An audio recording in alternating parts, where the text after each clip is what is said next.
We continue with our daily Gemara share from home. We are looking at Sanhedrin. Of course, we're continuing on page 108a, Kuf Ches Amud Aleph. Yesterday we learned the Mishnah, and in the Mishnah it listed a number of generations and groups of people who lost their share in the world to come.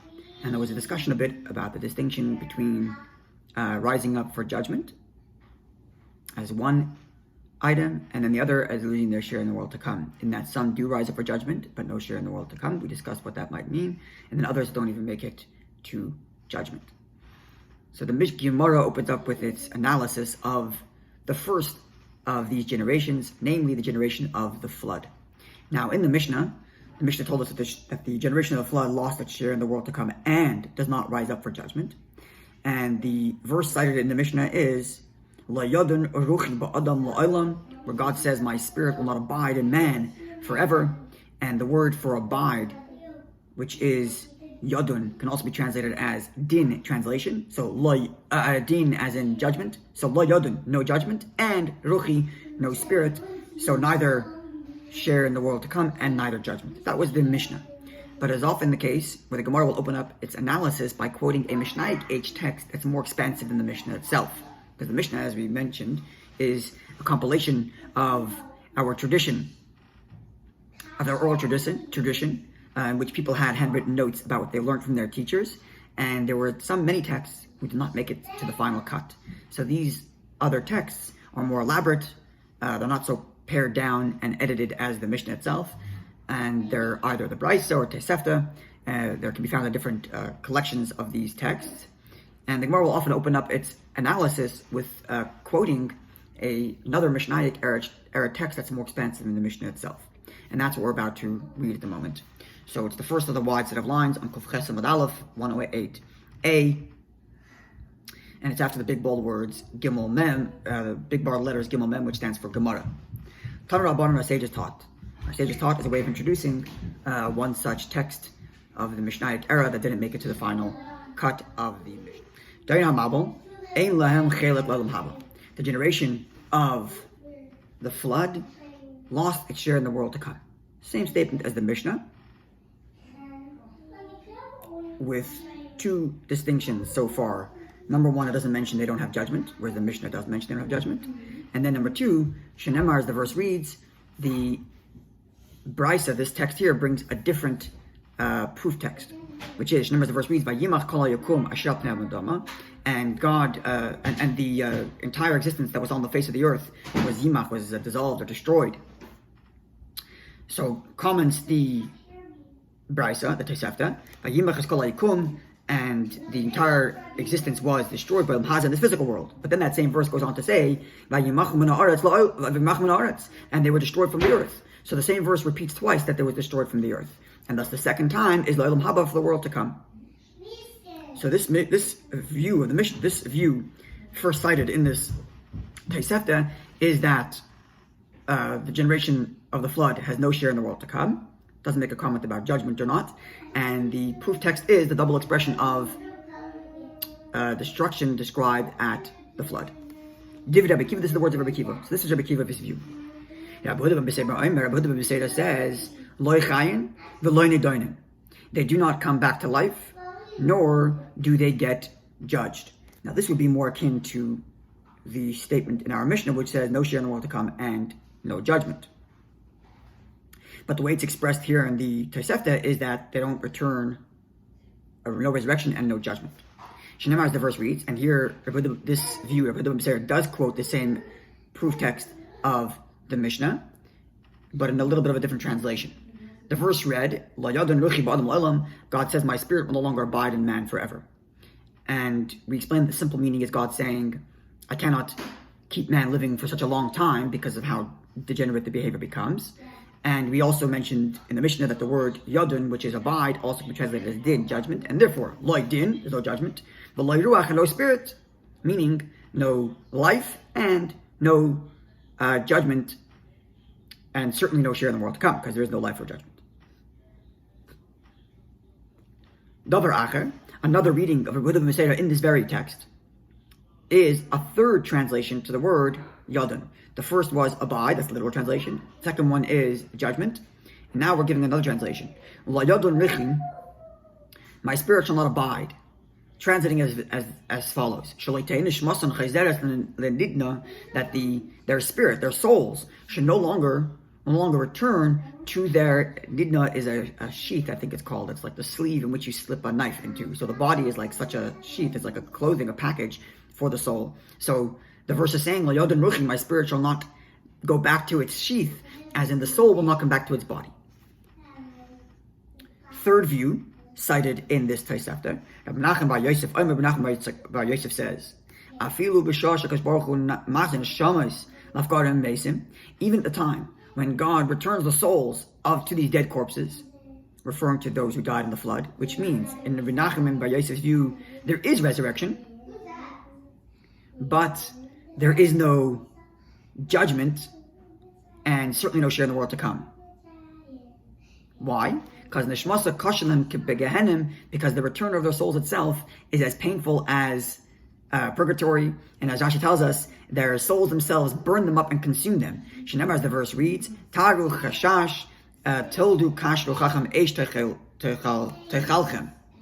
This is a verse in Isaiah 33:11, and here I have the translation from Art Scroll, which reads as follows: Conceive stubble and give birth to straw. Your spirit is a fire that will consume you. Your spirit, meaning your soul, is like a fire that will consume them.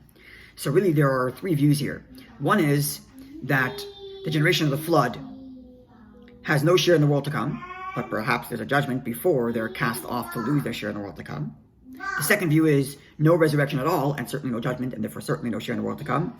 And then the third view is that their souls do return to their bodies, but the fact that their soul returns to their bodies itself consumes them, and thus no judgment to follow. So, judgment, no share in the world to come. No return, no judgment. Return, no judgment. Those are the three views. Now, perhaps just to suggest a Hasidic explanation to why is it their souls consume them and burn them up. If the soul is such that it consumes the body, why doesn't that happen to all those who resurrect? Why not just for those who perished in the flood? So a simple way of reading it is that those who perished in the flood, this is their punishment, that their souls consume them. But perhaps a deeper explanation, in that the truth is the soul should consume the body because of its intense energy, but in the world to come specifically. But those who come after the flood have been given a certain power to be able to withhold it, to withstand it. And how is that? This is connected to something we discuss something we learned in yesterday and the day before's Tanya, the daily Tanya that's learned throughout the year by many thousands. So the last 2 days we've been just learning chapter 36 of Tanya. And chapter 36 of Tanya, the Alter Rebbe discusses the purpose of creation. And the purpose of creation, as the Alter Rebbe cites from the Medrash, is that God desired that this physical world be a home for Him. And that is done through Torah and mitzvahs. By our performance of Torah and mitzvahs today, we express the essence of godliness in this physical world. And that's the Messianic era, when we reveal and we will experience the revelation of the truth that God is the only truth. The essence of God expresses that. The essence of God is the only reality.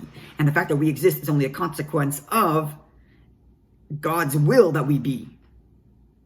And this truth, that the only reality is God, and that we are only a consequence of His will, is what we are going to experience in the Messianic era. And then the Alter Rebbe adds like this: this experience that the only truth is God was something that actually once happened before. At the giving of the Torah at Mount Sinai, when, as the Medrash tells us, as our sages tell us, that the voice, I am God your Lord, came from all directions. And the Alter Rebbe understands this to mean that in the giving of the Torah was not just God gave us information, but God expressed to us and exposed us to the truth that the only reality is God. Now, when you're exposed to the truth that the only reality is God, you could not live as an independent being. How could you? How could you feel yourself as a sentient, independent being if the only reality is God? And therefore, in truth, says the Alter Rebbe, this is why our sages tell us that every time God spoke, their souls expired from the body because they couldn't handle it. They couldn't handle this truth that God's the only reality, and therefore they expired. But the Torah itself is another element. Besides the fact that the Torah reveals this truth that God's the only reality, Torah also gives the Jew the capacity to be able to handle. The Torah is called strength. The Torah is called oy, strength. And difference is out there, but the Torah gives us the strength. Fulfillment of Torah mitzvahs gives us the strength to be able to handle that experience that God's the only reality. So when God gave us a Torah, we weren't yet refined. We hadn't studied Torah yet. We hadn't performed mitzvot yet. So our bodies and the physical reality had not built up the resistance yet, so to speak, to be able to handle this truth that God's the only reality. But once God gave us Torah, and ever since then, Jews have been involved in Torah, and we've been doing mitzvot, and that refines our bodies and the world at large, so that we are able to handle this truth that God's the only reality. That's what we'll experience when Mashiach comes. When Mashiach comes, we'll be exposed to this truth that God is the only reality, and yet retain our sense of self and not completely lose ourselves. Now, you'll remember from way earlier in our Gemara, we discussed various different eras. There were different epochs of the history of the world. 2,000 years of vanity of nothing, and then 2,000 years of Torah, and then 2,000 years of the Messianic era. And the 2,000 years of the Torah begins sometime before the Torah is actually given, as we discussed then, sometime around Abraham, or sometime just around after the flood. Which means something like this. Those who perished in the flood were there, or existed, prior to Torah's entering this world. And therefore they lack the strength that Torah gives to be able to handle this truth that God's the only reality. But ever since the Torah has been injected into this world, after the flood, sometime around then, the second epoch of the Alpayim Shana Torah, the 2,000 years of Torah, which begins sometime before the Torah is actually given, as we discussed then. It starts somewhere around Abraham, or maybe a little bit earlier. So ever since the flood, when the Torah has been put into this world, so those who live during that era have the strength from Torah to be able to handle this truth that God's the only reality. And therefore, perhaps, with the resurrection of the dead, when souls come back to the body, and the soul's experience that God's the only truth is exposed to the body, those who were here post-Torah have the strength to be able to handle that. But those over the generation of the flood, who were didn't live here when Torah was there, so they never built up that immunity, they never built up that strength, they didn't live in a world that had that strength to be able to experience this truth that God's the only reality. Therefore, their souls come back, but the natural consequence is they're consumed. Whereas for Jews who are studying in Torah, and by extension the world at large, which lives in a world that has Torah and mitzvot, and as explained at length in chapter 36 and chapter 37 of Tanya, that the physical mitzvah has its effect on the entire world. So in a world where Torah and mitzvahs are performed, there is a strength built up to be able to handle this truth that God's the only reality. And therefore, when our souls will return to our bodies with the coming of Mashiach very soon, we will not expire from that overly exposed truth that God's the only reality. But those of the flood will expire because they didn't live in a world that had got the strength from Torah. Perhaps a suggested explanation, and as always, the floor is open to other interpretations as well. Now the Gemara cites another Mishnaic age text, a Tosefta as well, that again elaborates not so much on the resurrection or the lack thereof for those who perished in the flood, but rather a discussion on, just generally speaking, what did the people of the flood do that led them to such degenerate behavior, and which therefore would be, what are the lessons, we can take from that generation. So Tana Rabbanan, our sages taught, Doir HaMabul, the generation of the flood, Loinis go, they only became haughty, they only became arrogant, they became confident in their behavior, which led to degeneration. Ela b'shvil, only as a result of Toiva sheshpia l'makadosh baruch Hu, the good that God granted them. Imagine that. It's not because they were oppressed that they started misbehaving. It's because they had everything they needed. They were spoiled. They didn't have to work for what they had. And because God granted them everything they needed, they looked at themselves and said, what do we need God for? Kind of forgot the provider of all that goodness. And that was the beginning of what led to their degeneration.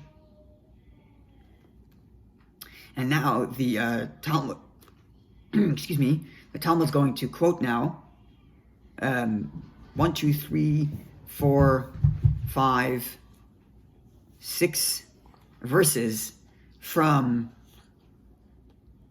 Isaiah, from Eov, from the book of Job, in describing the feelings of those who have so much and therefore, as a result, end up in degeneration. So because we're at home, we have some extra we have extra participants. This is Semach and this is Elio. Okay. Please go play downstairs. Thank you. Okay. So the first verse is chapter 11, verse 9. Umaksibahem. Of what does it say of that generation? Chapter 21, Job, for verse 9. Batehem shalom shalom mipachad.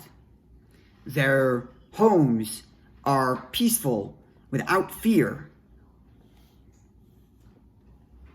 And therefore, v'lo shevet eleka aleim, the rod of God is not against them. They're living happy lives, and they don't feel the fear of heaven. V'ksiv, in the verse reads, Shorei avar v'lo yagil, Shorei ibar v'lo yagil tefale parosai v'lo yisakasel. Sishakel, sorry. His bull impregnates without fail, his cows give birth and does not miscarry. Business is doing just fine.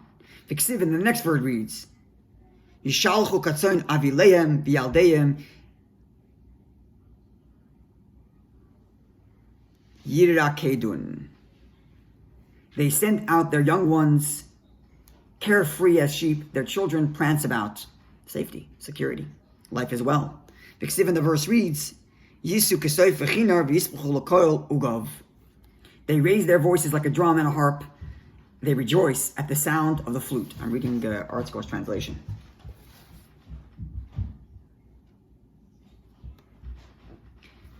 So they're having a good time. Business is well. Their family is good. Safety, security. They're dancing, singing. V'ksiv, in the verse reads, Yivalu or Yechalu Yemei betoiv Yemeim or Yemeim betoiv uverega sho'ol v'shnoseim b'nimim, and their years they're living out well. This actually comes from the next verse. The Talmud is connecting different parts of the verse in not necessarily the actual order. But the next verse is, they spend their days with good fortune, and then it skips to another verse which says their years in pleasantry. V'ksiv, but then it says, going back to the original verse, which says they spend their days in good, uverevga sha'ol yechasu, and they descend to the grave in a moment, or to purgatory, which means everything is fine, and all of a sudden, a snap of a finger, and things are not as good as they were. And this itself is what caused it to them. This itself, that the life was fantastic, everything was going well, is what caused them to this. Because they said to God, again, the next verse is in Eov, Sur mimenu, verse 14, they said to God, go away from us.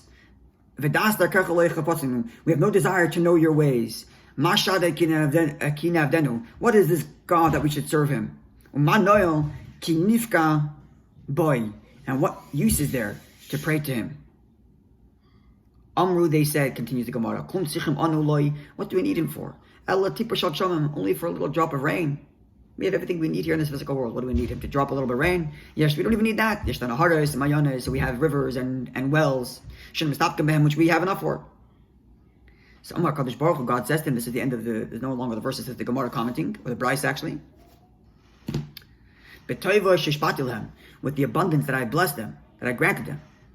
With that alone, they are making me angry. They are going against me because of the abundance. So with that abundance is how they are going to be judged. As the verse reads, Vani, and I, says God. This is the verse in Genesis describing the flood. I'm going to bring the water of the flood. All to say that sometimes when a Jew is experiencing oppression, that's when he turns to God. It's the, I don't want to say unfortunate, but it's something we all acutely feel right now with everything that's going on. And, there's suffering. May God spare us all from this. and may end all very quickly, and people are scared and people are worried, and naturally they turn to God. And comes the story of the flood and reminds us that even when things are plenty, we must turn to Hashem, and to appreciate that the things we have in life come from Hashem. Not just in the times of our sorrow, but even in the times of our blessing. The previous Rebbe said, and the Rebbe used to quote this, that he has some people who he calls tzaras chassidim, followers only of stress. When things aren't going well, they come to the Rebbe and they say, Rebbe, daven for me, I need a blessing, I need a miracle. But then when things are going well, and the Rebbe calls them up, the Rebbe sends him a message and says, I need you to go on such and such a mission and spread Judaism somewhere, and they're nowhere to be found. And our relationship with God is a very similar thing. We shouldn't, God forbid, wait for such stress to turn to Hashem, even when things are going well, and specifically when things are going well. We should look at those blessings and say, thank you, Hashem, for bringing them to us. And not, God forbid, like the generation of the flood, who said, look how great and fantastic life is. What do we need this God for? And that, as we'll learn tomorrow, led to terribly degenerate behavior. So hope everybody's doing safe, hope everybody's doing well.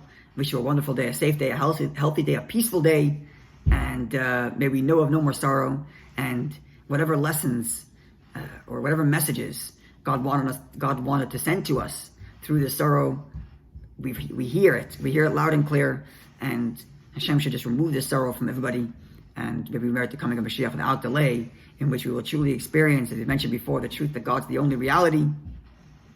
And let's start living that reality to the best of our ability now. And by living that reality, that God's the only truth, that'll bring about the reality in actuality with the coming of Mashiach. May it happen speedily. Have a wonderful day. We'll continue tomorrow, God willing.